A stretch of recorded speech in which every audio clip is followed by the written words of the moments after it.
എൻ്റെ ഗാർഡൻ്റെ ഒരു വശം ഞാൻ കാണിച്ചു തരാമേ.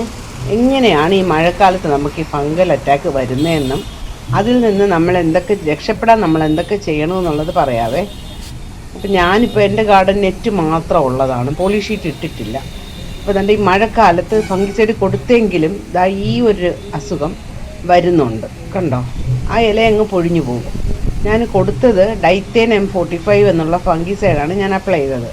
2 ആഴ്ച കൂടുമ്പോൾ അടിച്ചു. എന്നാലും മഴയത്ത് ഇത്രയും മഴ നിൽക്കുമ്പോഴത്തേക്കും നമുക്കൊരു 3/4 മണിക്കൂർ ചില ദിവസം കിട്ടിയെന്ന് വരും. പക്ഷേ അടിച്ചു കഴിഞ്ഞപ്പോൾ ഉള്ള ഗുണമെന്ന് പറഞ്ഞാൽ ഈ കൂമ്പ് ചീയൽ ഒന്ന് കൺട്രോൾ ചെയ്തു, ഇല്ലയെന്ന് തന്നെ പറയാം. പക്ഷേ ഈ ഇലകളെന്ന് പറഞ്ഞാൽ ഇച്ചിരി പ്രായമായ ഇലകൾ അതാണ് പോയത്, ഈ പഴുത്ത് നിൽക്കുന്നത്. കണ്ടോ, എന്നാൽ ആ സ്റ്റെം അവിടെ ആക്റ്റീവായിട്ട് തന്നെ നിൽക്കും. മറ്റേ കൂമ്പ് ചീയൽ വന്നു കഴിഞ്ഞാൽ നമ്മുടെ സ്റ്റെം കൂടെ ചീഞ്ഞങ്ങ് പോകും.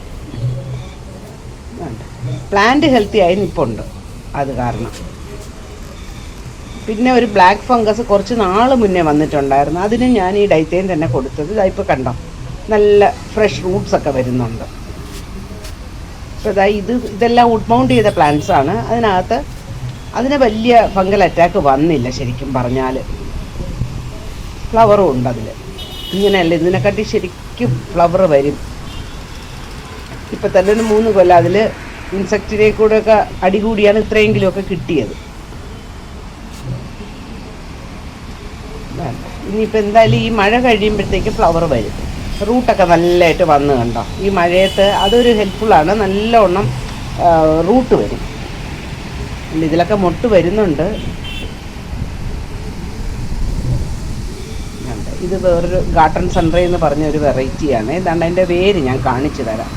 ഈ മഴയത്ത് അതിൻ്റെ വേര് വന്നതാണ്, കണ്ടോ. ഇനി അതിനങ്ങോട്ട് നടാൻ നല്ല എളുപ്പമായത്. കുറേ 2-3 തൈകൾ ഇത് കാറ്റത്ത് ഇളകി അടർന്നു പോവുകയും ചെയ്തു. ഇവിടെ നല്ല കാറ്റാണ്, കണ്ടോ. റൂട്ടൊക്കെ നല്ലതായിട്ട് വന്നിട്ടുണ്ട്. അപ്പോൾ ഇനിയിപ്പോൾ പെട്ടെന്ന് തന്നെ നിറയെ മുട്ട് വരും.